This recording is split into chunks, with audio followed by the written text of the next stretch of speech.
Cuan, cuan, we be getting money. Cuan. Oke Mas Bro, sebelum kita lanjut ke videonya, saya share info bahwa grup STS open lagi, STS diskusi dan rekomendasi di bulan November, yaitu aktif dari tanggal 1 sampai tanggal 30 November, tapi teman-teman bisa langsung join sekarang. Nah, kalau teman-teman join sekarang saat video ini ditayangkan, teman-teman akan langsung dapat bonus ya, perkiraan dividen saham bursa 2025 ada 287 ya udah kita update, teman-teman langsung download aja. Saya langsung undang teman-teman langsung download sekarang juga setelah teman-teman itu join. Nah, teman-teman akan tergabung ke dua grup ini. Ya, kita intip STS yang masih jalan saat ini. Nah, kita ada menu Rekom Swing dan Rekom UDT ya guys ya. Untuk kemarin di tanggal 17 nih, karena video ini diambil tanggal 18. Nah, teman-teman lihat nih, MNCN kemarin TP Swing 1, energi cuan lumayan guys, AIMS cuan lumayan juga.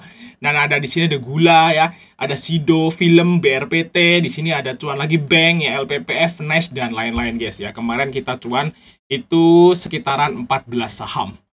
Nah, langsung chat saya aja ya, jangan lama-lama atau lihat video di atas untuk mengetahui secara detail guys ya. Oke, kita lanjut ke videonya. Assalamualaikum warahmatullahi wabarakatuh, di Fajar Daily, dan kali ini kita ngobrol-ngobrol tentang LQ45 dan IDEX 30 yang baru, teman-teman. Di sini ada perubahan ya di indeks LQ45, IDEX 30 itu memang tiap 3 bulan sekali ya guys ya diupdate. Dan di sini periode ini ya, periode LQ45 ini itu dari tanggal 1 sampai tanggal 31 Januari. 3 bulan ya. Di sini LQ45 ada perubahan, 2 masuk, 2 keluar. Namanya LQ45 tentu aja tetap aja jumlahnya tuh 45 ya. Jadi kalau ada yang keluar 2, masuk 2 kayak gitu, guys. Nah, di sini yang masuk apa? Yaitu ADMR dan SMRA. Nah, coba kita cek teman-teman ya di sini. Nah, ADMR adalah sektornya energi atau batu bara. Untuk SMRA properti ya, guys ya. Di sini ADMR memang sempat udah naik ya di sini. Kalau kita lihat di sini ADMR ini posisinya di tengah-tengah ya. Ya, di bawah banget juga enggak, di atas banget juga enggak. Kalau kita lihat di sini sempat terbang di pertengahan ya akhir September. Terus dia udah mulai koreksi lagi, teman-teman. Dan kalau seperti ini sih biasanya dia cenderung akan naik si ADMR. Sini dia juga anak usaha Adaro ya. Adaro juga masih di LQ45 teman-teman. Di sini untuk si ADMR, teman-teman bisa pantau aja. Biasanya kalau kayak modelan kayak ADMR yang dia itu di tengah-tengah posisinya, itu akan lebih ramai nih transaksinya teman-teman. Ya, jadi akan lebih banyak asing yang aware dan masuk di saham ADMR. Teman-teman bisa pantau. Jadi kalau misalnya nih ya teman-teman ada yang teman-teman yang sangkut di 1500-an gitu ya DMR, hold aja. Harusnya sih bisa kejemput. Gitu guys ya. Nanti setelah indeks diperlakukan harusnya sih untuk ADMR ini bakal naik. Oke, yang kedua itu SMRA teman-teman. Ya, SMRA kita lihat.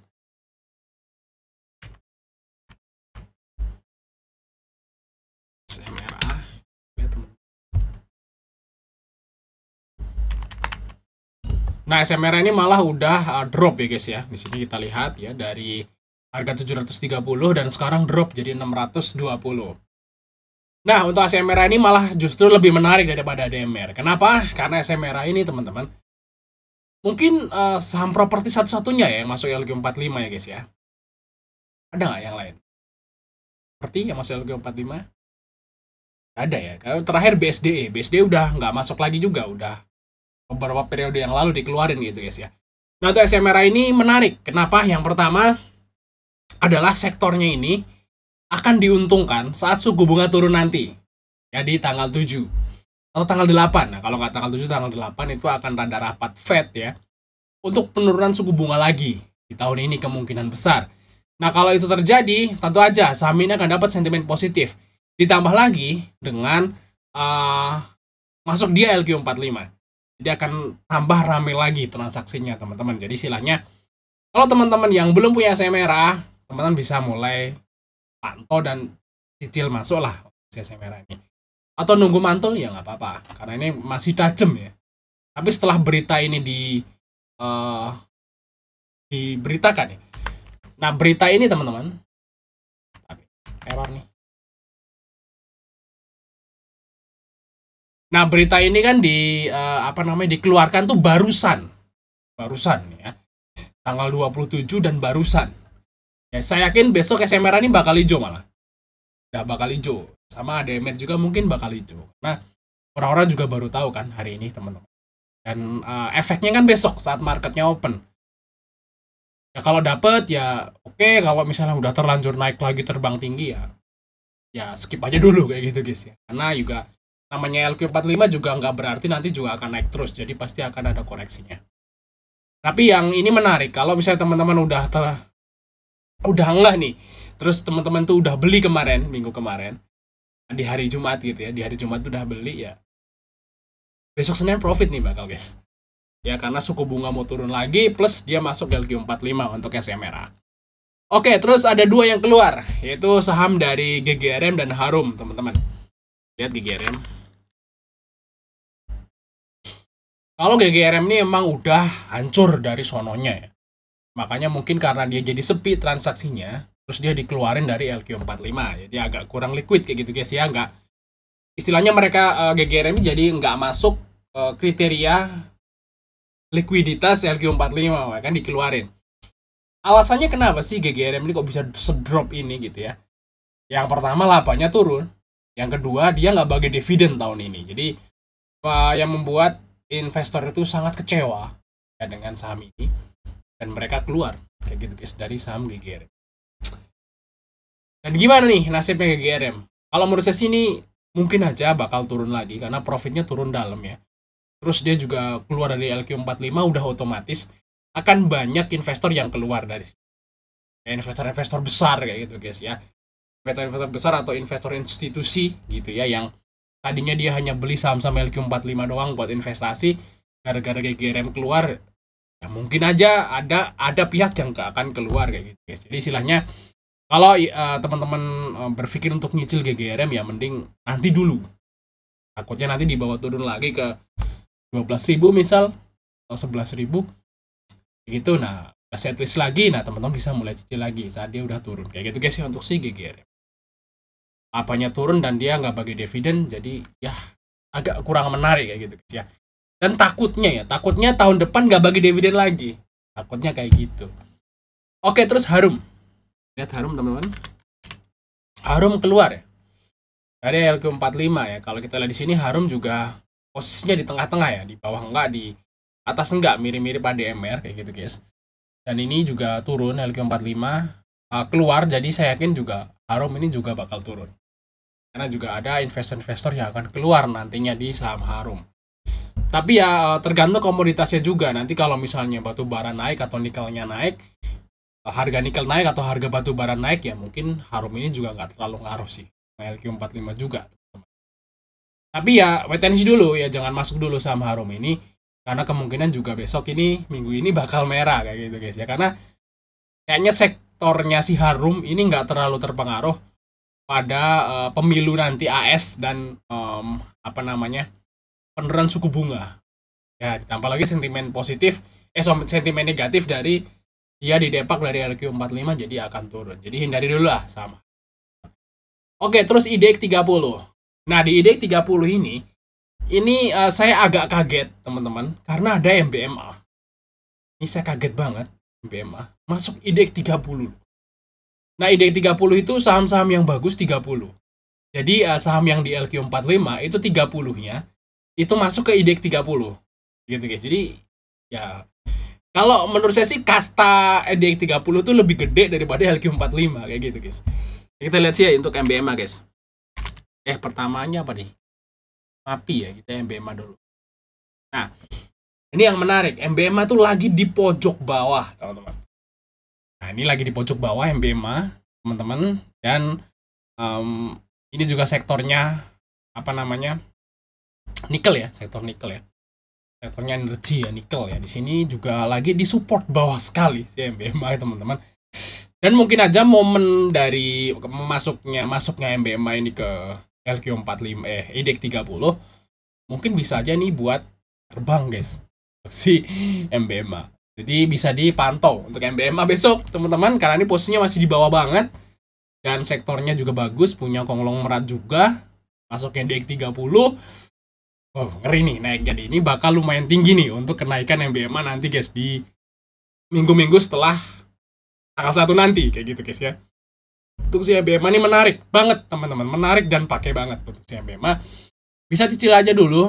Ya kalau menurut saya sih kalau targetnya ke 600 sih harusnya bisa banget lah dalam waktu dekat untuk si MBMA ini. Oke, terus MAPI teman-teman, kita lihat MAPI ya. MAPI di sini seperti ini bentukannya. Ini udah di atas. Udah di atas. Waktu itu saya sering banget ya ngalamin sebuah saham yang masuk indeks besar tapi posisinya di atas, itu ujung-ujungnya bakal turun. Tapi nggak tahu ya untuk MAPI ini. Karena saya pengalaman di saham Arto. Arto itu adalah saham yang nggak jelas awalnya. Apa sih Arto? Pada nggak tahu. Terus tiba-tiba dia naik, terus masuk LQ45 pas waktu kondisinya di 18.000, juga di atas lah, 18-19.000 kayak gitu guys, di pojok atas ya Arto. Itu masuk LQ45 guys. Habis itu langsung drop. Langsung out. Nah, ini di saham Arto. Ini saya ingat banget. Ini Arto ini pernah masuk LQ45 di posisinya di atas. Di sinilah di antara ini. Dan habis masuk LQ45 dia turun terus. Kayak gitu guys. Nah, terus yang kedua saham MTEK. MTEK ini juga pernah masuk LQ45 dulu waktu di sini. Di harga 2000, 2000-an lah. Itu masuk LQ45 guys. Habis masuk LQ45 turun terus. Nah, harus hati-hati ya teman-teman ya. Jadi mungkin aja momen dari masuknya dia ke indeks besar itu bisa jadi momen para investornya yang udah profit dari bawah itu buat daging profit. Gitu guys ya. Karena banyak orang masuk LQ45 di retailnya pada antri di bid gitu. Mereka jualan. Jadi hati-hati untuk MAPI ini kalau menurut saya sih ya mungkin bisa naik, tapi kenaikannya udah sampai mana gitu. Karena ini udah di atas. Sampai mana lagi? Apakah mau ke 4.000, 5.000? Nah, ini LQ45 jadi indeks besar, jadi agak sulit ya. Kalau sebuah indeks yang udah masuk LQ45 atau indeks 30 buat naik tinggi gitu ya, agak susah sekali. Jadi yang mending ya nggak apa-apa sih masuk juga gitu ya. Tapi kalau ada pilihan yang masih di bawah, kalau menurut saya sih milih yang di bawah kayak gitu. Oke ya, terus yang keluar Bukalapak dan ITMG. Kita lihat ya Bukalapak guys. Untuk Bukalapak di sini posisinya udah di bawah. Jadi nggak akan terlalu ngaruh sebenarnya dia mau keluar kayak masuk kayak itu nggak terlalu ngaruh karena posisinya udah di dasar sekali. Jadi kalau misalnya sini nggak akan terlalu ngaruh. Kalau misalnya dia turun ya paling turunnya ke 125, 120 terus dia mantul lagi. Jadi aman-aman aja kalau di Bukalapak mau keluar apa enggak karena udah di bawah dia. Gitu guys. Kita lihat ITMG-nya ya. ITMG ya. Ini yang keluar guys di 30. Nah, ITMG juga udah mulai koreksi ya di sini teman-teman. Mungkin ada sebagian orang atau investor yang udah mengetahui bahwa ITMG ini mau keluar dari indeks 30, makanya mereka jualan kayak gitu guys. Biasanya kalau ITMG habis bagi dividen dia bakal naik, tapi ini kok turun terus gitu. Jadi istilahnya ya tunggu aja ya, wait and see. Tapi sebenarnya untuk ITMG ini nggak ngaruh juga mau masuk di IDX 30 atau LQ45 nggak ngaruh. Jadi ngaruhnya ITMG itu dari profitnya dia. Karena ITMG ini salah satu saham yang bagi dividen gede kayak gitu guys ya. Jadi ya kalau menurut saya sih untuk ITMG wait and see dulu. Siapa tahu nih teman-teman dapat di 23 ribuan gitu ya. Nah dia keluar di IDX 30 ya oke aja kayak gitu untuk si ITMG. Oke Mas Bro, mungkin itu aja Mas Seri untuk like dan subscribe. Sampai ketemu di video berikutnya.